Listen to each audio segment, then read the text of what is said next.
The Necromancer of Pricene contains adult content and may not be suitable for children. Parental guidance is suggested.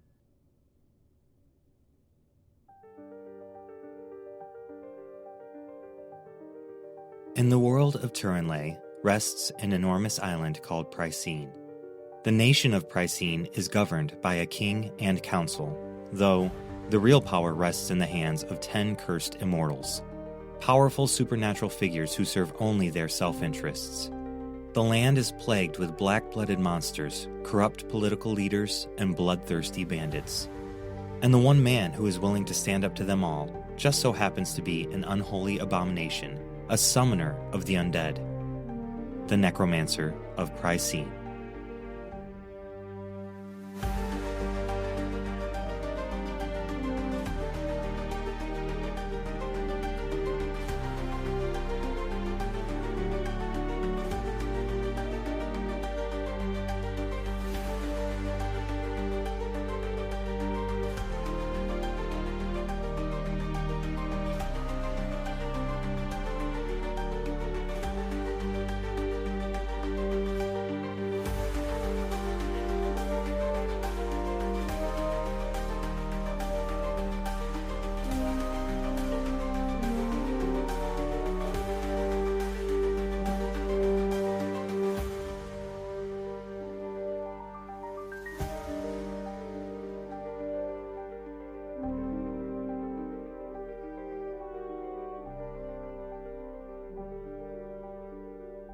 Welcome back, my fellow scoundrels, outcasts, and miscreants.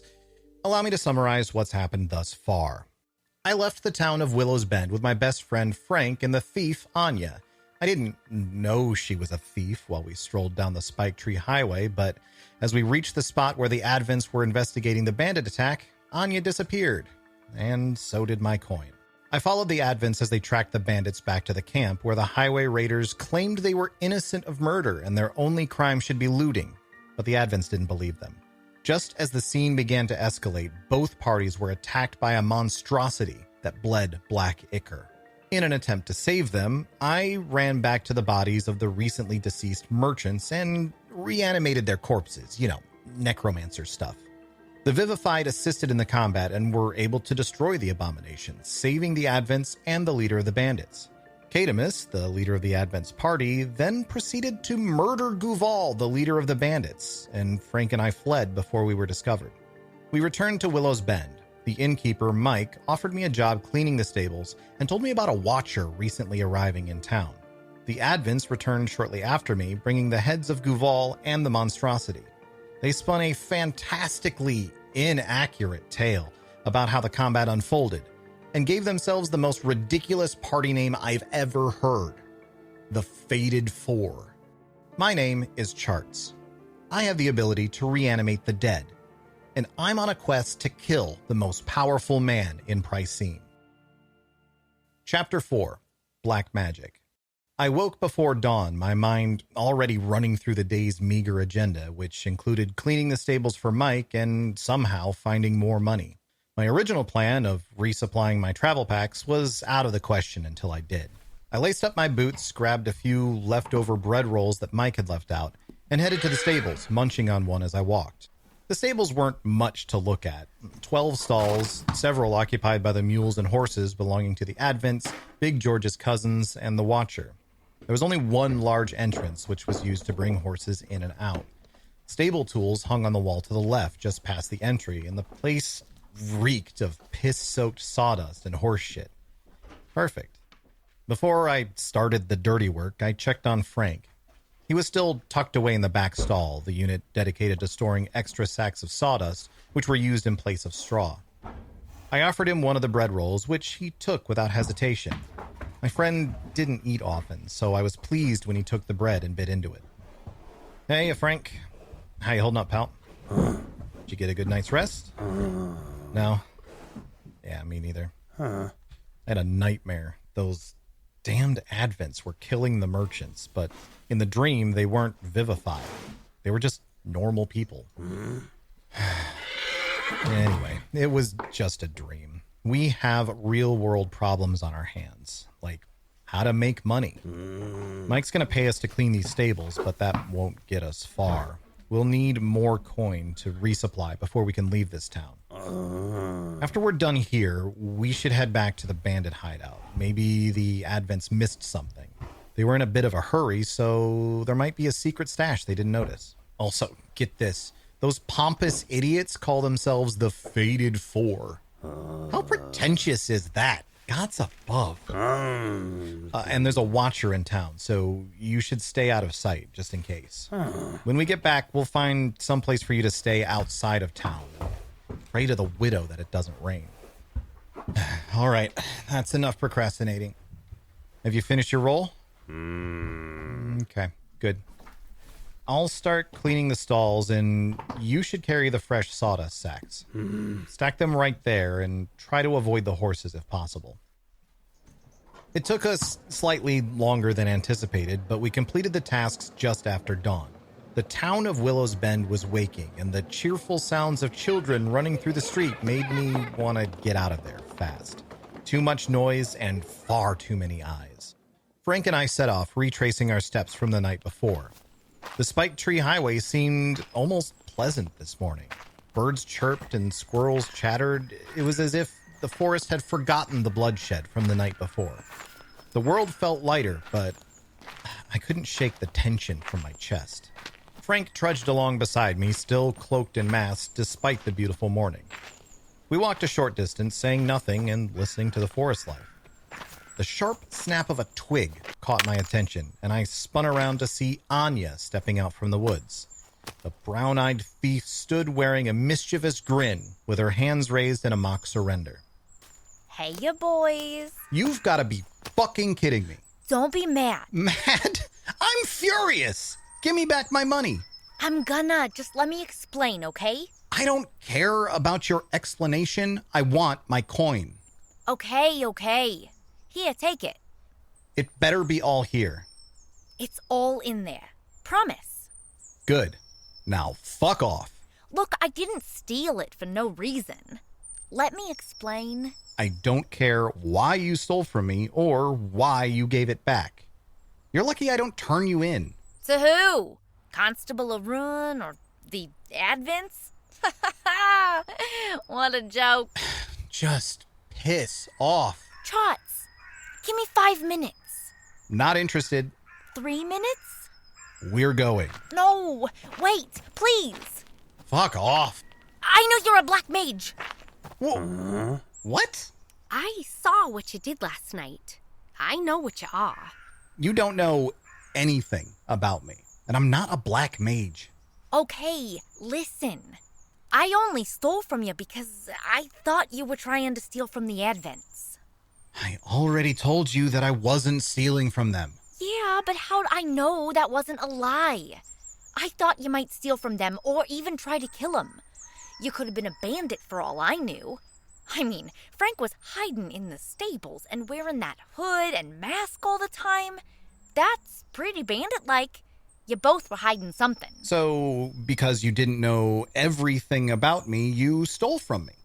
Exactly. Sorta. I assumed you'd do something stupid and get yourself killed by the Advents or the bandits.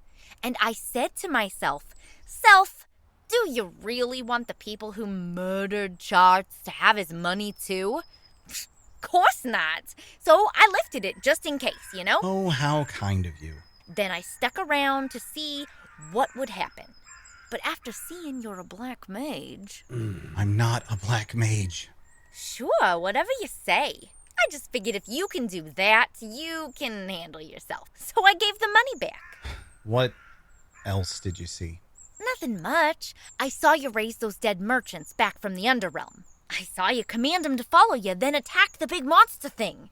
I saw him doing everything you commanded, which means that you have to be a black mage. For the last time, I'm not a black mage. So, where are we going? We? Yeah. I'm tagging along? No, you're not. Sure I am. I'm much more useful than you think. So I'll be tagging along if you don't mind. I do mind. That's okay. Normally, people do not enjoy my company. Or Frank's, for that matter. Well, I ain't normal. No, you're a thief. I gave the coin back, so I'm ignoring that statement. But to answer your question... I didn't ask a question. I don't much like normal people. Or people normally. But I like you. What? I'm not gonna get rid of you, am I? Lead on, Charts the Black Mage. I traced my steps from the night before, leading us back to the bandit hideout. The smell of rot and death lingered in the air. The monster's corpse had been dragged to the edge of the clearing, its remains already teeming with flies.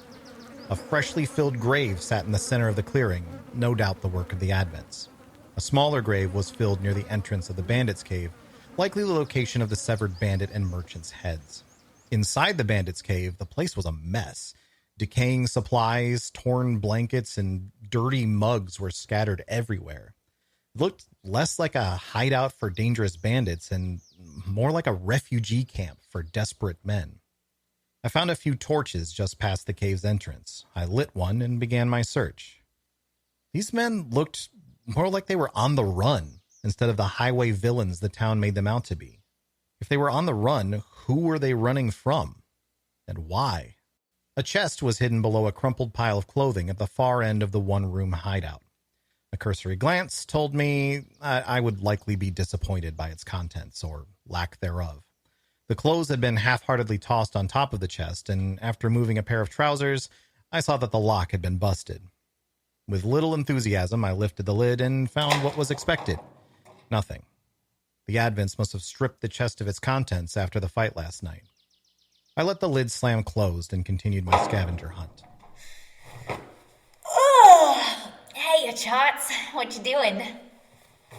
I'm searching the hideout.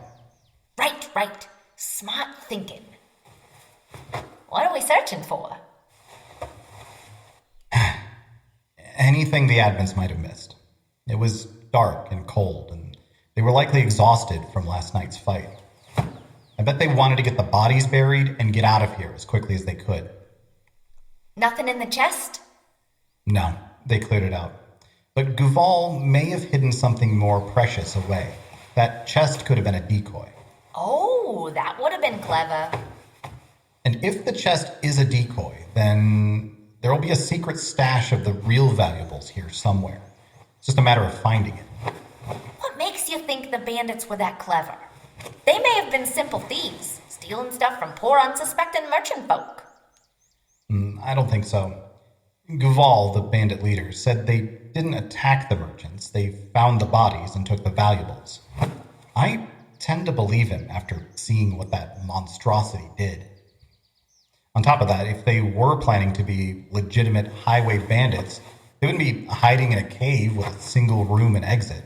They'd be building an actual camp. They'd also need a fence, someone to sell the stolen items to. It's highly unlikely that they would have such a person here in the forest. These towns are too small. Everyone knows everyone else. So who do you think they are? Well, my guess is that they're on the run for something. A group this size, hiding out in the forest, killing time, living off the land the best they know how. My guess is they got into some trouble and are waiting for the dust to clear before returning to wherever they came from. What kind of trouble?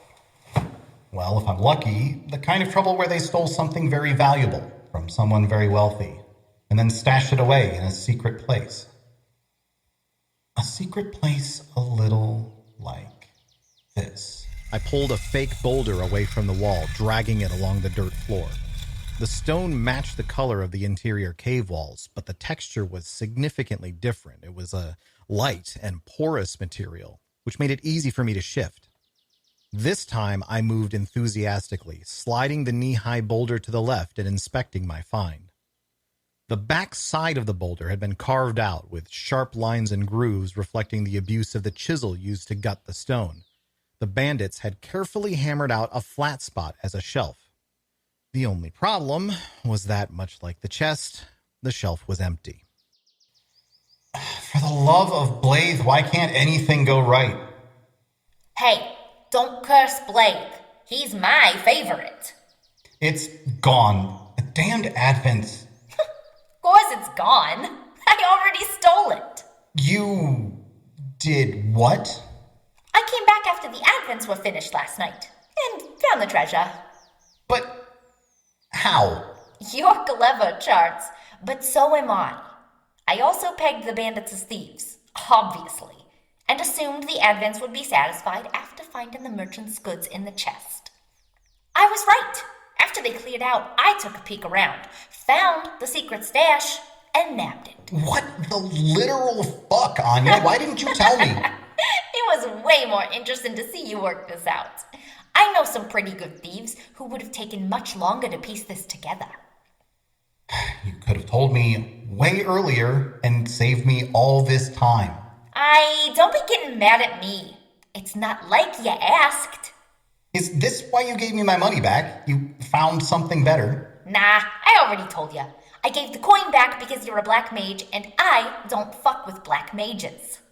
I'm not a black mage. If you say so. By the gods, I'm cursed. Hey now, don't be upset. I'll make you a deal.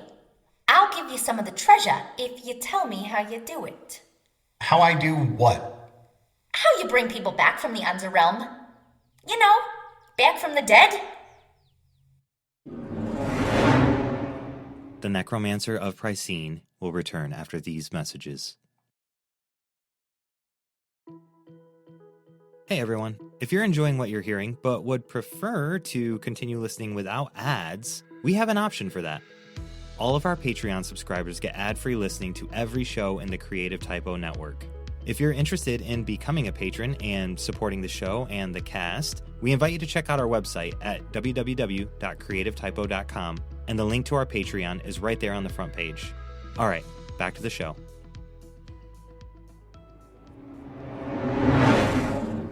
I collected my thoughts as we traced our way through the foliage back to the main road. Besides Frank, I had never told anyone about the Tree of Life and the seeds it bears. I slipped my hand into the hidden pocket of my cloak and retrieved one of the life seeds. Rolling the seed between my fingers, I decided on where to begin. Anya, are you familiar with the legends of the Tree of Life? I've heard the name, but don't know the story. Is it a mountain folk thing? No, I don't think so. It's an old story about the way the world began. I don't think I know it. The story goes like this. When the world was young, the gods lived among us, sharing the planet as they saw fit. At that point, there were many more gods than we know today. Was Blade alive back then? I think so. I think all the gods, like Rowan, Morn, and the Widow, were alive back then. Good. I like Blade. Anyway, the gods had different roles in creating Turinley. Some helped form the planet itself, raising mountains, growing forests, and designing rivers. Others cared for the animals and wildlife, ensuring every ecosystem was in perfect harmony. There were many other roles, but you get the idea. So, the gods worked together for thousands of years to cultivate Turinley as they saw fit, and for the most part, they worked well together. There was only one major problem. They disagreed on what to do with the people. Some gods wanted to make all of Turinley a utopia for humans as long as they paid homage. Other gods believed people were a blight upon the planet. They despised the way we cut through their forests, dug through their mountains, and hunted their beasts. To those gods, we were an aberration, a flaw in the natural ecosystem of the world. The ancient gods bickered amongst themselves about whether they should kill, quarantine, enslave, or cherish us lowly humans. Because they could not agree, the gods did the only thing they felt they could. They went to war. What? No, that would have been cataclysmic. No, they decided to all go their separate ways and never talk to each other again. They began splitting up the land into islands, where they could live however they saw fit. But in their haste to carve out their kingdoms, they didn't consider the impacts it would have on the planet. Turinley was thrust into turmoil. The land was being ripped asunder, and the planet became unstable. Volcanoes erupted, earthquakes destroyed cities, hurricanes swept through entire countries. There was death and devastation everywhere. So, what did they do? Rowan, the god of life and nature, saw what was happening, and he called out to the other gods to stop their attacks on Turinley. He scolded that in their sanctimonious exploits, they'd become worse than the very humans they wished to separate from. In their shame, the gods listened to Rowan and ended their secession, but the damage had already been done. To repair the world, Rowan poured a piece of his eternal soul into one seed, which he then planted in the centermost island. From this seed, the tree of life began to grow. The roots of the tree reached out to the neighboring islands, and then the islands beyond them, and so on, until the tree had latched onto all the broken lands of Turinlay and held them in place. It took time, but eventually the tree of life stabilized the planet, and the destructive forces of nature subsided. And that is how Rowan saved Turinlay and formed the continent of Pricene. That's a very fun story, but I don't see what it has to do with black magic. It's not black magic. Do you see this? The acorn? Yes. Well, no, it's not an acorn. This is a seed from the tree of life. Well, one of its offshoots. Offshoots? When the tree of life spread its roots across Pricene in order to stretch out to other countries, new trees began to sprout from the earth, but they're all connected through its roots. This network of roots is called the wood web, and it spreads all over the continent. I found one of these trees and collected the seeds. And that's how you bring people back from the dead? Yeah, sorta. I place the seed of life in their body and say an incantation. It's more like a prayer to Rowan. Then they come back and I can tell them what to do, and they obey me to the best of their ability. Oh, so could I do that too? Bring someone back from the dead by saying the magic words? Well, I don't... Ooh, and do you think someone gave one of the seeds to the monster thing? Is that why it had black blood? No, I don't... Do your undead people have black blood too, or is it just the monsters that get created? I call them vivified, not undead. I wonder if there are other black mages around, or if you're the only one. If it's just acorns, it should be easy for anyone to do it. Well, I guess they're black magic acorns. And they would have to know the magic words, too. Charts, do you think I could see the Tree of Life? How far away is it from here? Anya, you make a really good point.